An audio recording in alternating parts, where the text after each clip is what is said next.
साथ ध्रुवीकरण का काम किया है। जब वोट आते हैं तो SC ST वालों को हिंदू मानते हैं, और जब वोट खत्म हो जाते हैं तो उसके बाद में किसी प्रकार से उनको अपना भाई या हिंदू नहीं समझते क्या हैं। SC ST समाज के लोग हिंदू नहीं है? मतलब गवर्नमेंट नहीं मानती इस बात को, बीजेपी सरकार नहीं मानती है।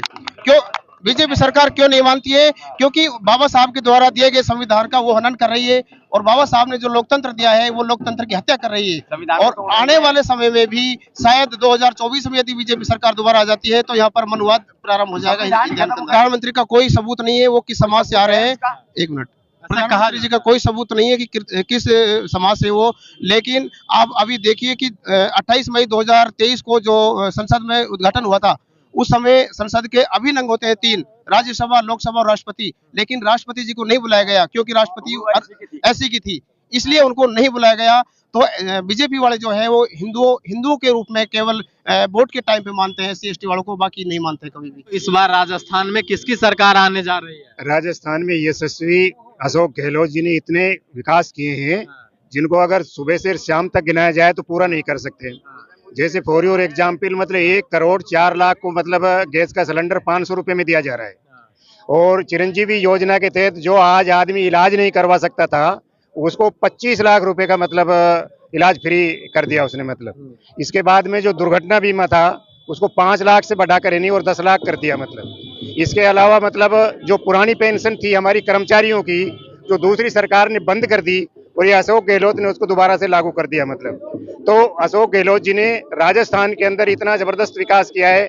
50 जिले, 50 मेडिकल कॉलेज और 10 संभाग बना दिए। और इसके बाद में 7 गारंटियों की योजना दी है। कांग्रेस पार्टी वो पार्टी 50 मेडिकल कॉलेज बना दिया है। 50 मैं हूँ राजस्थान में, हम लोग लगातार आप लोगों को चुनावी कवरेज दिखा रहे हैं। हम इन लोगों से बात करते हैं जो ये लोग कांग्रेस को क्यों सपोर्ट कर रहे हैं, कांग्रेस को इस बार क्यों माहौल बना रहे हैं, क्या क्या क्या मतलब है इस बार कांग्रेस, क्या कुछ कहना है?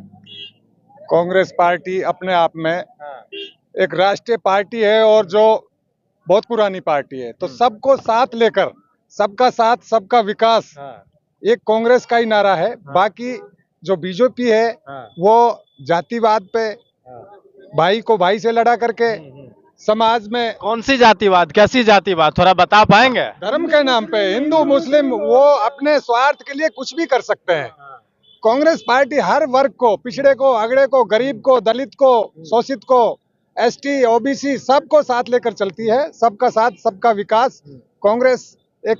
लेकिन ये नारा तो कहीं ना कहीं बीजेपी के तरफ नहीं, वो ओनली उनका तो कहवात है, बाकी वो सिद्ध कांग्रेस पार्टी कर रही है। इस कहावत को कांग्रेस पार्टी ही सिद्ध करती है कि आज कांग्रेस पार्टी राजस्थान में सरकार कांग्रेस की थी, तो इस पार्टी ने हर किसान को हर 2000 यूनिट फ्री दिया है और हर घर में 200 यूनिट एक बिल पे फ्री दिया है। अच्छा, कांग्रेस पार्टी, सुन लीजिए एक मिनट, सवाल ले लीजिए। कांग्रेस पार्टी का क्या मुद्दा है इस बार के इलेक्शन में?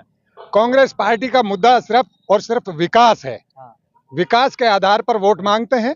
विकास के अलावा हमारा कोई दूसरा कोई मुद्दा नहीं है। कैसी विकास का कुछ योजना मानचित्र तो होगा? विकास की राजस्थान के जो 13 जिले हैं इनमें ERPC जो योजना है वो एक राष्ट्रीय मतलब उसको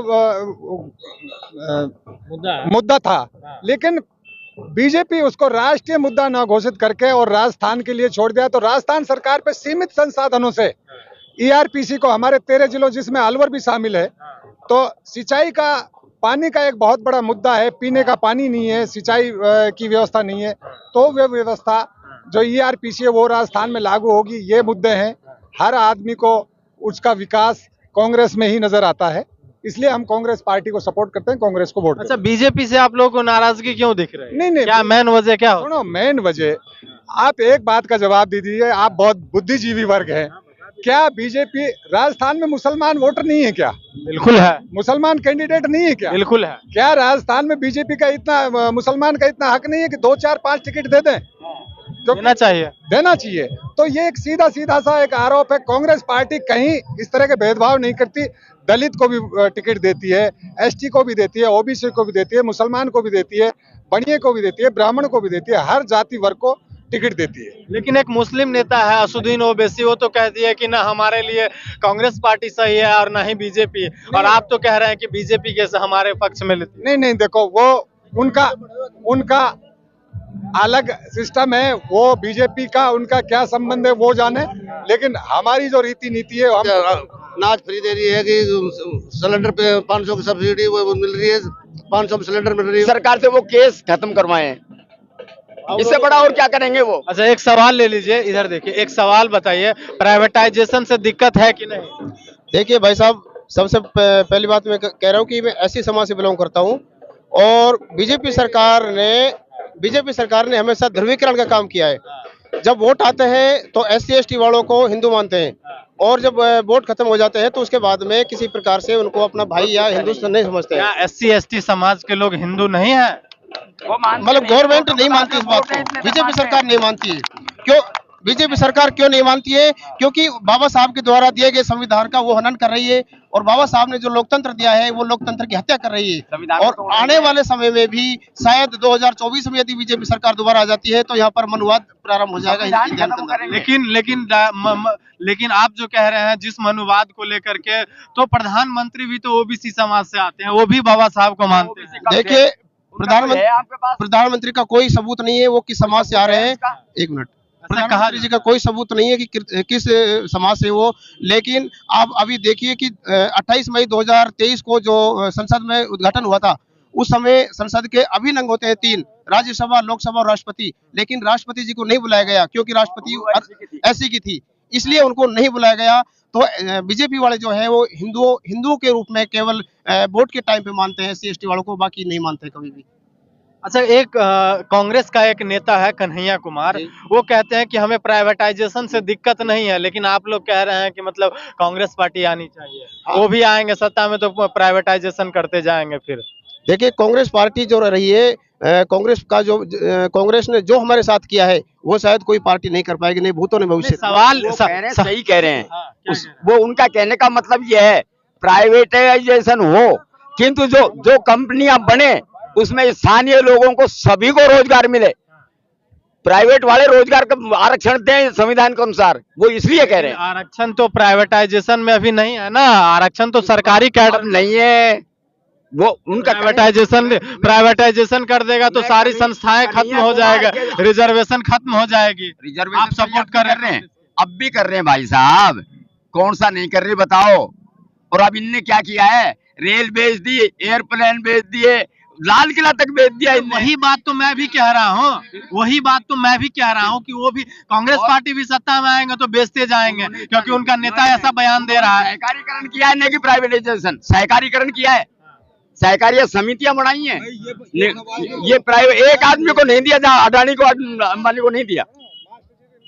हाँ बोलिए सर, क्या कुछ कहना है? बोलो, क्या पूछना चाहते हो? मैं कहना चाहता हूँ इस बार राजस्थान में किसकी सरकार आने जा रही है? राजस्थान में यशस्वी अशोक गहलोत जी ने इतने विकास किए हैं जिनको अगर सुबह से शाम तक गिनाया जाए तो पूरा नहीं कर सकते। जैसे फॉर योर एग्जाम्पल, मतलब 1,04,00,000 को मतलब गैस का सिलेंडर 500 रुपए में दिया जा रहा है। और चिरंजीवी योजना के तहत जो आज आदमी इलाज नहीं करवा सकता था उसको 25 लाख रुपए का मतलब इलाज फ्री कर दिया उसने। मतलब इसके बाद में जो दुर्घटना बीमा था उसको 5 लाख से बढ़ाकर नहीं और 10 लाख कर दिया। मतलब इसके अलावा मतलब जो पुरानी पेंशन थी हमारी कर्मचारियों की, जो दूसरी सरकार ने बंद कर दी और ये अशोक गहलोत ने उसको दोबारा से लागू कर दिया। मतलब तो अशोक गहलोत जी ने राजस्थान के अंदर इतना जबरदस्त विकास किया है। 50 जिले, 50 मेडिकल कॉलेज और 10 संभाग बना दिए। और इसके बाद में 7 गारंटियों की योजना दी है। कांग्रेस पार्टी वो पार्टी 50 मेडिकल कॉलेज बना दिया है, 50 में से 37 बना दिए, जो बाकी रह रहे हैं उनकी घोषणा कर रखी है। मतलब और अशोक गहलोत जी वो व्यक्ति हैं जो कहते हैं वो करते हैं। मतलब जुमलाबाज पार्टी नहीं है मतलब सरकार कांग्रेस की। और यहाँ जो जूली है उन्होंने भी बहुत सारा विकास किया है और ग्रामीण के अंदर। मतलब और पूछिए आप, जुमलाबाज भारतीय जनता पार्टी जिन्होंने मतलब नारा दिया था आज से पहले 2 करोड़ युवाओं को 2 करोड़ युवाओं को रोजगार देंगे। अगर 2000 युवाओं को रोजगार देते तो 18 करोड़ व्यक्तियों को रोजगार मिलता हमारे देश में। मतलब आज वो युवा मतलब सड़क के दर उसके ऊपर घूमते फिर रहे हैं। उन्होंने कहा था 15 लाख रुपए जमा कराएंगे, 15 लाख रुपए किसी की जमा नहीं हुए। उन्होंने कहा था किसान की आय दुगनी करेंगे, किसान की आय दुगनी करना तो वहां रहा, उन्होंने किसान के ऊपर काले कानून ऐसे थोप दिए जिनको मतलब सारे देश ने मतलब मुकाबला किया, और मुकाबला करने के बाद में उनको वो कानून वापस लेने पड़े। लेकिन राजस्थान में गहलोत की सरकार होने के बावजूद भी लगातार पेपर लीक का मामला आता है। पेपर लीक तो ऐसा है सारे राज्यों में हुआ है, लेकिन अशोक गहलोत की सरकार ने ऐसा फैसला लिया है, जिन लोगों ने मतलब उसमें इंटरफियर किया है उसमें पेपर लीक में, उनको उन्होंने आजीवन कारावास की मतलब वो कर दिया है, मतलब ऐसा कानून बना दिया है यहाँ उनके खिलाफ, मतलब और राज्यों में नहीं है मतलब ये कानून जो राजस्थान में मतलब यशस्वी